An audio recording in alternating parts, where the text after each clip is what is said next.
मैले चाहिँ साथीहरू फर्स्टमै मेरो खुट्टा देखाएँ किनभने मेरो यस्तो हालत भइसकेको थियो नेल पोलिस गइसकेको थियो तर पनि मैले यत्तिकै छोडिरहेको थिएँ अहिले चाहिँ मैले क्लिन गरेँ होइन साथीहरू अनि त्यस पछाडि मैले किन कपडाहरू चेन्ज गरेँ भने मेरो चाहिँ अहिले वेटहरू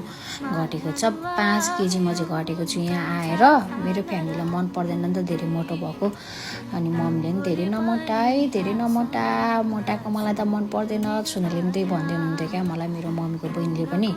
दुब्लाएर आएछ है विदेशबाट आउँदाखेरि चाहिँ भन्दै ठिक्क म चाहिँ यहाँ आएर 5 केजी दुब्लाएको छु त्यही भएर तपाईँहरूलाई मैले चाहिँ देखाउँदैछु भिडियोबाटै मेरो फ्यामिलीहरूसँग चाहिँ नबोलेको धेरै भएको थियो भिडियोबाट देखाउँदैछु हेर्नु होला मम्मी छुना मैले धेरै मिस गरेको छु तपाईँहरूलाई सिर्फ म चाहिँ कलमा बोल्न पाएको छु होइन अन्त मेरो कपाल पनि भन्थेँ मेरो कपाल यस्तो राम्रो भएको थियो मैले हेर्नु न यस्तो दामी कट काटेको छु आफैले क्या यस्तो हजुर चाहिँ मैले आफैले हेरेर काटेको क्या यस्तो के अरे यो बटरफ्लाई आई डोन्ट नो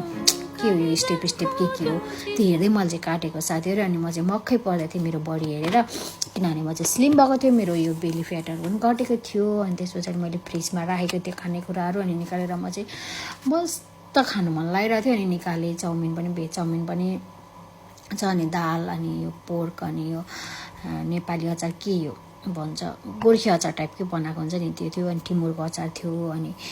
मस्त म चाहिँ खान मन लागेर खाँदैछु साथीहरू तपाईँहरू पनि मस्त यसरी खानु होला कसको बानी छ यस्तो भाँडामा खाने म चाहिँ एनी टाइम होइन सम टाइम कहिलेकाहीँ खान्छु प्राय प्लेटमै खाने गरेको छु साथीहरू तर म अहिले चाहिँ यहाँ लाएर खाँदैछु सबै एकै ठाउँमा लाएर खानु मन लाग्यो अनि चाउमिन पनि म देखाउँदै थिएँ टिमुरको अचार वाउ म त नेपाललाई नै मिस गर्छु क्या नेपालमा काठमाडौँमा हुँदाखेरि धेरै टिमुरको अचार फेमस थियो नि त होइन साथीहरू तपाईँहरूलाई कतिलाई थाहा होला टिमुरको अचार बिना त्यहाँ केही पनि हुँदैन जेमा टिमुर लगाएको हुन्छ साथीहरू अनि मेरो भिडियोलाई अन्तिमसम्म हेरिदिनु भएको थ्याङ्क यू सो मच यसरी म भिडियो बनाउने छु मेरो पहिलाको अगाडिको मिनी ब्लग जस्तै त्यो राम्रो नि भएन मलाई मजाले एडिट गर्न नि आएको छैन किनभने कामको व्यस्तताको कारणले गर्दा टाइमै हुँदैन नि त साथीहरू रेस्ट टाइम हुँदा बनाउँछु अनि त्यही हो अहिलेको लागि bye bye see you next video साथीहरू